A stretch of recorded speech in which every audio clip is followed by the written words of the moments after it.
Hi guys. So today I was on Pinterest and I was feeling inspired when I saw a bunch of pictures. I'm not sure why. I meant to look that up. I don't know if it's like a birthday or an anniversary of something, but Brigette Bardot, her look is so classic. I mean, I think she was popular in like the 60s and she just inspired me to do her bangs, because I've been trying to do bangs like this forever. So what I did was I looked up how to cut Brigette Bardot bangs and I cut my bangs. I made myself have bangs. So that's what I did. I cut my own hair anyway, just from watching other tutorials. I have my own shears because you save money that way. Plus, you make it how you want it to look. So, did the bangs. I did the makeup like her. It's more inspired by her. It's not transformation or anything like that. Obviously, like brown hair. She was blonde. She's not me, and I'm not her. So, this was just inspired by her. But if you are inspired by this look, just keep on watching, and I'll show you how to do it. Okay, so I have my foundation done. I have concealer, and I didn't go crazy with concealer because I don't think that Brigette really did in her typical look. I don't think the 60s really emphasized the highlight and all that stuff. So I just set my face with powder, and then I concealed underneath my eyes, on my chin, and on the bridge of my nose, because I noticed in a lot of pictures that's what really stood out on her face. Also, I noticed she doesn't contour or bronze or anything like that. So, but I did notice like a little bit of color on her cheeks. So I left that part out because I figured I'd do that with you guys. But I'm going to use this blush right here in this Amazonian clay palette. It's the Showstopper one. And I believe the blush you can get separately. And of course it doesn't say what blush it is. I'll find out for you guys and I'll link it down below. But I figured this peachy blush is perfect because it seems like that's what she really did most of the time, was like a peachy kind of accented look. So her blush was pink and peach, and it seems like her lips were either peach or they were like a pinky. I don't really have any peach colored ones as far as I can tell, but I do have a pinky kind of toned down color that she wore often too.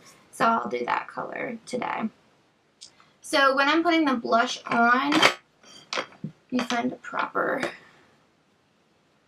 brush here. I'm going to use the angled blush brush by e.l.f.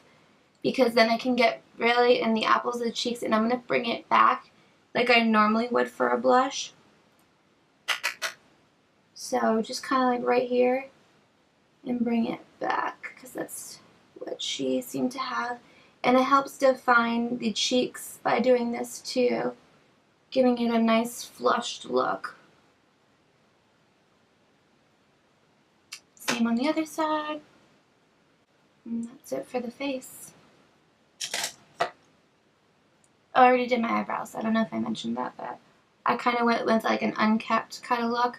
I didn't fill it in like in the lines up here. I left it kind of bushy, if you want to say that. Alright, so now I'm going to jump right into the eyes now that I have everything else done. So to start off the eyes, I'm going to put like a white base down. And this is MAC Mylar. I'm just going to put this everywhere pretty much.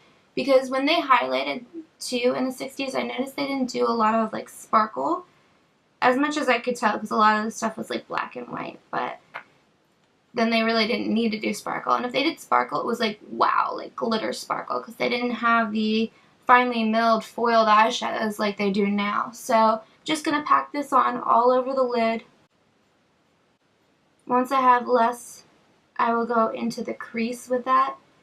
Just because we don't have to go crazy with the crease, we're going to put a bunch of other colors down. I'm going to go back into Mylar, and then I'm going to tap off the excess and go right into the brow bone here. Just to enhance our features more and look more alive. I'm going to put that on the inner corners too, because once I start going in with the black liner and everything, I'm going to need it. She didn't do much with shadow in the crease, But you can definitely see her crease because she's like me. We have hooded lids here. So when I do like any kind of crease work, I have to work above my crease first and then deepen it in. So I'm just going to go in with the Makeup Geek Creme Brulee, focusing it on the outer corner, and then work your way in here. And then once you have like nothing on your brush pretty much, then you can diffuse it out. And that's literally it for the eyes. Now that that's done, you want to go in with any kind of liner to create a wing, whatever you're more comfortable with. I used to be more comfortable with like a gel liner pot, but now I'm actually switching over to a liquid eyeliner with a felt tip. This one is Maybelline Line Stiletto, and I'm using the Blackest Black. Whatever black liner you have will be perfect for this. And she starts really, really thin all the way on the inner corner, like the inner corner, and then she'll work her way out. And it's really not a big wing, it's more basic because she kind of just keeps everything smoked in on the inner parts of the eye. So what I would do is I would start your line first. It's looking a little crazy right now, but don't worry, we can fix this. Then you want to find where you want to start your wing, which I will start mine right at the crease here. Create a line. So close your eye. You'll go from the corner here, the corner here, and meet it with the line you already made.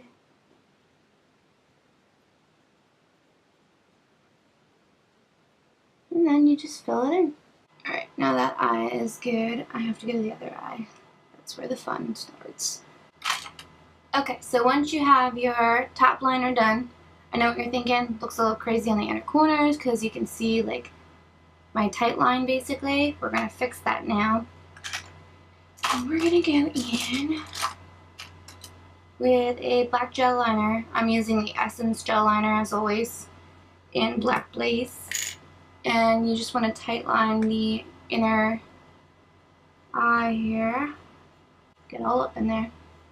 See how much better that looks? Huge difference.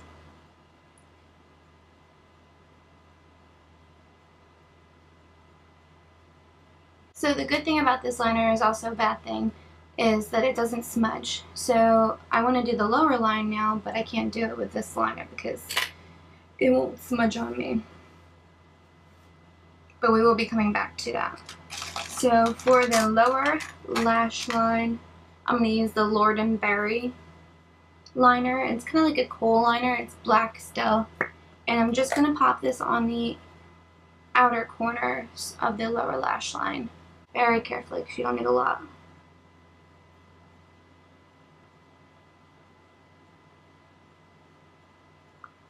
I'm just taking an e.l.f. Oh no, this is Morphe actually. B18.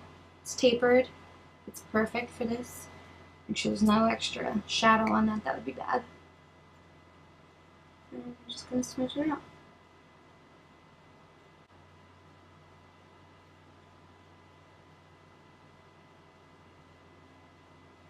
I'm going to take a more fluffy brush here. And I'm going to go in with that nudish color again, just to kind of tone it down a little bit.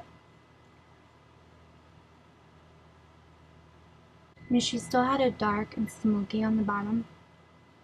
You don't want to look like, I don't know, you got soft in the face. Now that that's done, you can go back in with your gel liner and do the waterline on the bottom lash line.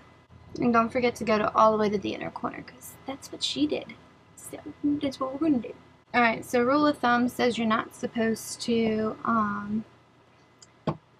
put mascara on your lower lash line anymore. But in the 60s, apparently they did. That's what I was checking. The one picture I'm referring to the most for her, she definitely put mascara on the lower lash line. So I'm going to do that now. I'm going to do mascara on the upper and lower lash line. And then I'll be right back. Okay, mascara's done. I used the CoverGirl Supersizers and CoverGirl Clump Crusher on the top line, and then I used the Rimmel Lash Accelerator on the bottom. And yes, I know, I messed up, but I'm waiting for it to dry, because #1 rule with messing up your mascara is don't panic, let it dry, and then just get it off with a Q-tip. So that's what I'm waiting for. But while I'm waiting, there's just 2 more steps. One we can do now while we're waiting, and that's the lips. So I'm just gonna go with the ColourPop Satin Lip in Alyssa. I think this color would look pretty and something that Brigette would wear based on the pictures I've seen on Pinterest. So that's what we're going with. Oh yeah, this is perfect.